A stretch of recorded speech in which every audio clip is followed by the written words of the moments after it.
sure to come back and tune in for it because it should be a lot of fun. Quickly fixing the colors.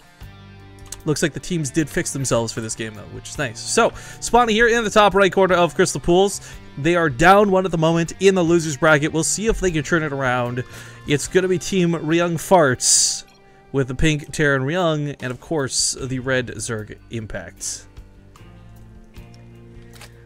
In the bottom left, Team Axiom Pro Streamers. It's the blue Protoss Crank. And the teal Terran Heart. Alright, Crank and Heart did actually pretty well on this map last time. I don't know if they've got any special plans for this. It does change pretty dynamically that Impact is hopping around on these races. Protoss just did not work out for him. He got it's without even balance being used here. He got out Protossed very literally by the fact that Crank just played that a lot better. But first of all, what is this supply depot? Ryung Impact base. Oh. I don't know. What is the supply depot?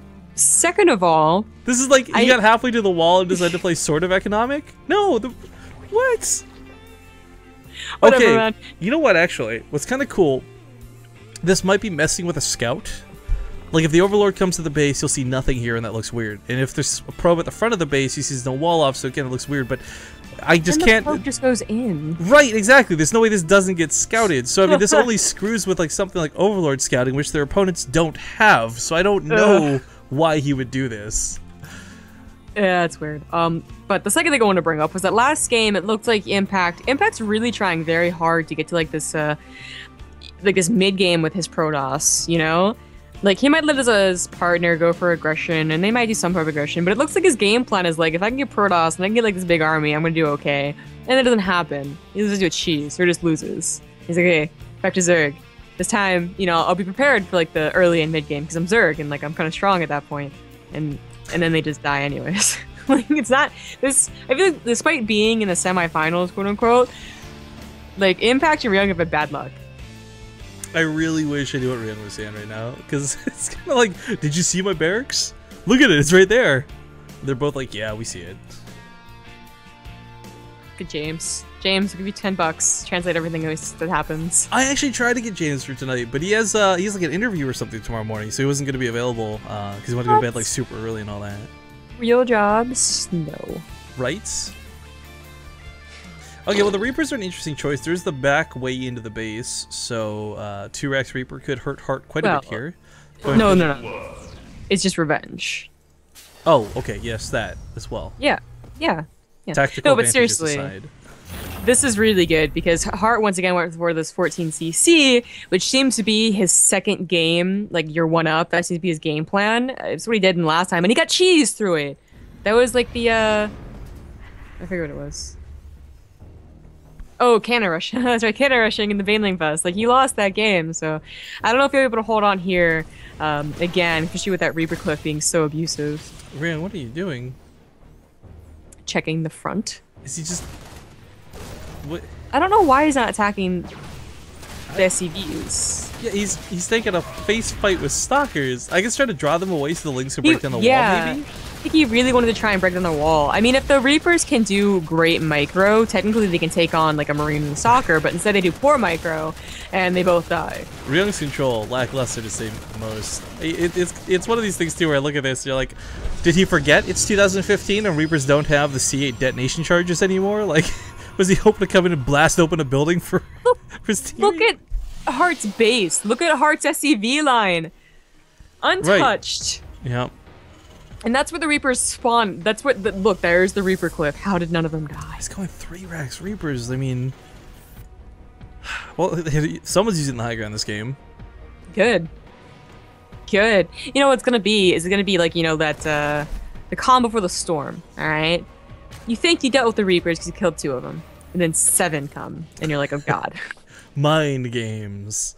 Yes. Well, Crank's not faltering with this. The Oracle's coming out, and quite frankly, the Oracle will wreck the Reapers at home. Or if he goes across the map, there's no defense. I mean, either way, the Oracle is a great choice for this situation.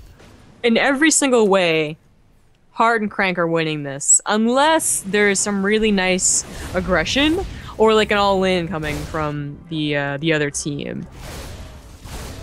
Reapers do get into that SCV line. Finally. This is what he needs. He's getting surrounded. Like, what? No, it's made it a butter. Only one gets surrounded. That's a lot of SCV kills. That's exactly what he needs to finally deal this damage, but some return damage going down. 4 Marines still not enough. 3 of them just run past the Oracle thing. Ryung has actually lost quite a few SCVs while this goes on too. Whereas Hart, you know, losing SCVs in the main is not really as critical because he has this expansion. He's got double mules. He's able to make up that difference. Ryung's trying to, of course, get that second. Oh, they broke down the front. The Lings are in the main. That's why the SCVs are pulled from the natural for Hart. Not a whole lot of Lings. They did, you know, die mostly on the way. Yeah, 15 SCVs for 16 SCVs, not too bad. I guess the difference is that command center. Ryung's is not too far behind, so maybe this game evens out. I mean, that Oracle has 19 kills on it. Wow. A lot of that must have been the Marines that are just coming out one at a time. Yeah. Still, though, that Ling attack at the front gates, I mean, is there enough to hold this? The Marine fire is pretty good. Pretty sure. Yeah, he'll hold, especially with the, there it is, the main force. Not even worth going through here now. I still have to give this one to Team Axiom Pro streamers. Oh, like, definitely. There's still 2 Oracles. I mean, that first one lived. They're going back for round 2. Yeah, there you go. Yeah, I mean, they've been on 4 bases this entire time. Like, why did that quickly go to cussing? You're like, I can't count to 4? Like, FML, Jesus Christ. No, because this is like the second time that I've had like a indecision about calling it 4 bases collectively, or both saying they both have naturals. I think so. It's really a 2x2 thing.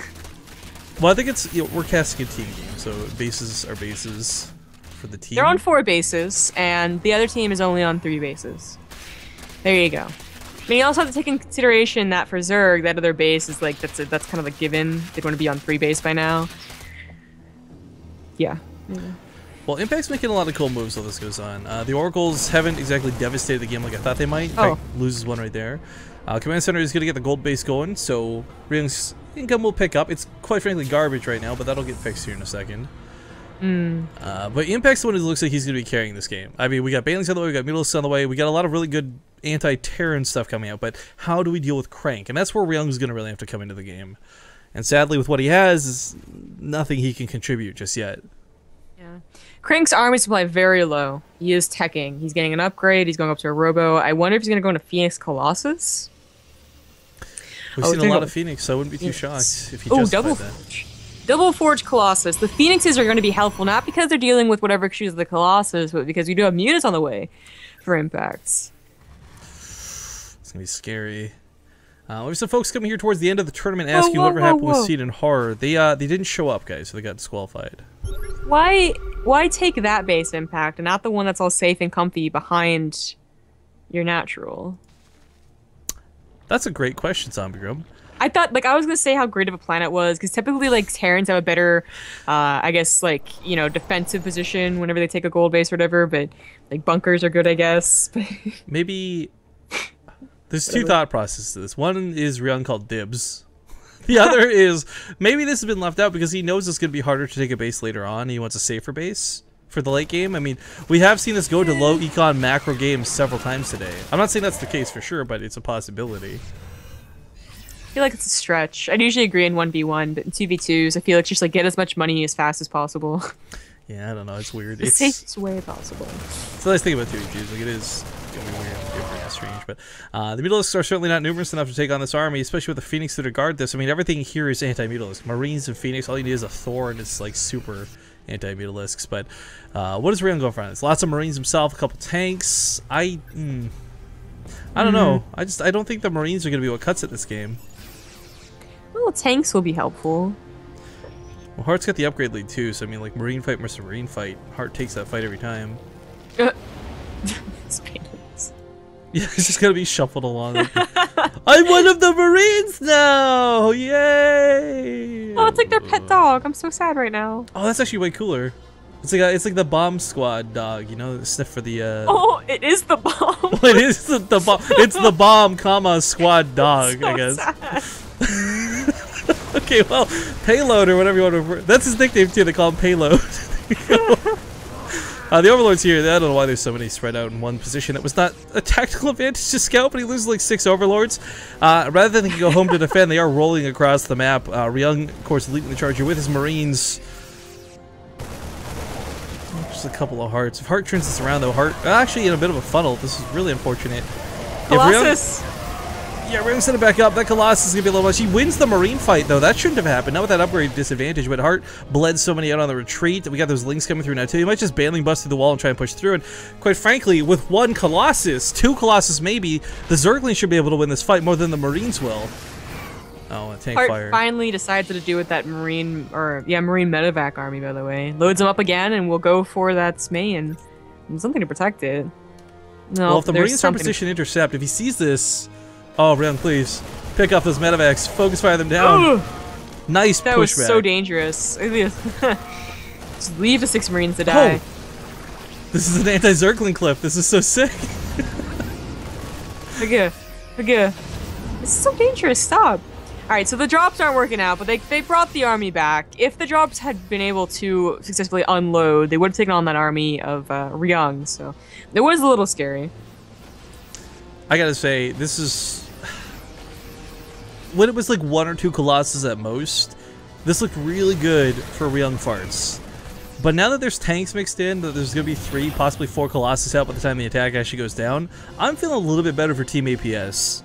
I think Axiom Pro streamers, you know, they're up 1, there's a little bit of a comfort bubble, sure, but that composition is gonna be really hard to break. And Ryung, I guess he's finally catching up on upgrades. He's been behind so much this game.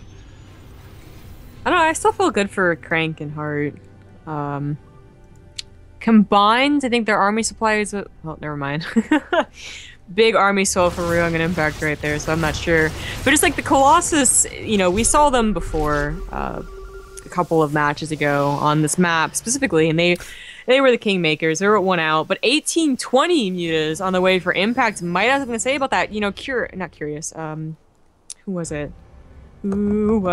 Someone tried to go for, or maybe Symbol, tried to go for mutas, but you only got to play like 9, you know? That's barely enough. That's not really enough to snipe a Colossus. You only have like 2 seconds. With 20 to 24, sniping Colossus, they get like 1 step away from the Marines, and I don't think he went for Stalkers. Nope, he didn't.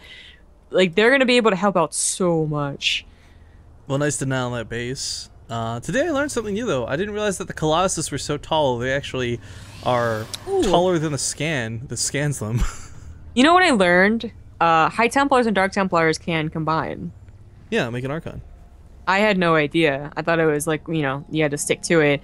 It's almost like growing up like... Oh, you realize 1 and 1 can mix together. Yeah. Okay. Like, Breed War you can't do it, right? Because like the Dark Archons, like, which one would they be? Just them fighting over which one. I mean, the Phoenix fight is going to be really hard for these mutas to fight in. Again, the danger of all these Marines means the mutas have to be extra careful. Yeah. But choosing to disengage off this, decides to run around the army with the links. He's got Burrowed Banelings in the middle of the map, but that's not where the fight's going to go down. And it looks like the mutas actually just head right on through. Now, we do have Ryung looking to play the defensive game here, but both players split up like this could be really dangerous. The Phoenixes do such a good job of zoning out those mutas. I mean, the mutas really are their job right now, I feel, is to try and catch these Colossus out of position without... Those Stalkers really won't add that much, so they can probably still kill them with the Stalkers there, but the Marines have to be out of position, or the mutas will die. Speaking of position, drop the main's not doing a lot of damage, but Ryung can't hold this with what he has. It's not enough alone. He does split his forces up, but... Oh my god, this is so much he's going to give away. Pulling the boys back, not into the fight. We got more Banelings on the way, 49, waiting for these to finish up. I imagine Impact's like, wait, but Ryung's a little bit tentative. He doesn't know if he can afford to wait. There's so many Colossus on his front door. Bust through the Zealots, though, like nothing at all. But the Zealots soak the shots. Now there's tanks set up. There's too many Marines. Even with these Banelings connecting on the Colossus, I don't know if Ryung can hold this. There's just not enough army. The Mutalists swooping from behind, and they try to save the day, but good game is going to be called. It looks like Team APS, Axiom Professional Streamers, will take the 2-0 in the losers bracket and go rematch against Team Dead Pixels in the finals.